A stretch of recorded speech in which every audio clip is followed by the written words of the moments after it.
তা আজকের উপবাসের দিনে নির্জলা উপবাস থাকতে হয়, জল পর্যন্ত খেতে হয় না। তো এই যে দেখুন, সারাদিন উপবাস করে সন্ধ্যাবেলা আমরা প্রসাদ পাবো। তো হরে কৃষ্ণ বন্ধুরা, তোমরা সবাই কেমন রয়েছো? তো আজ হলো নৃসিংহদেবের চতুর্দশী। নৃসিংহদেবের চতুর্দশীর দিনে নির্জলা উপবাস থাকতে হয়, জল পর্যন্ত খেতে হয় না। তারপর আমরা এই যে দোলগাঁও মন্দিরে যাব। মন্দিরে তো না, তার সাধুগুণর এক সাধুগুণর বাড়িতে তার পূজা করে বাড়িতেই। তো ওই যে দেখুন, আমি রেডি হয়ে এসেছি। তখন বাজে 6:30, 6টার দিকে ওরা অভিষেক করে। তো তখন কারেন্টটাও খুব ডিস্টার্ব ছিল, এই লাইন আসে যায়। এই যে একটু আন্ধার হয়ে গেছিলো, তখনই এই যে সবাই লাইট জ্বলায় জ্বলায় তখন এই পূজাটি করতেছিল।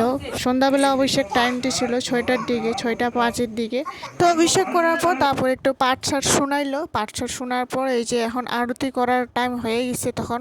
তো এখন তুলসী দেবীর আরতি করা হবে। তো তোমরা দেখতে থাকো ভিডিওটি লাস্ট পর্যন্ত।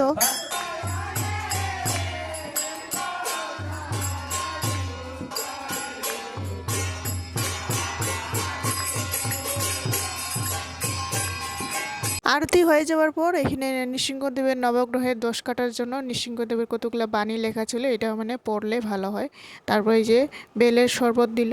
বেলের শরবত হলে নৃসিংহদেবের প্রিয়, এটা দিতে হয় নৃসিংহদেবের উপবাসের দিনে। তারপর এই যে সবাই আমরা প্রসাদ পাই, সাবু, তারপর সবজি, তারপর এইদিকে ফল প্রসাদ।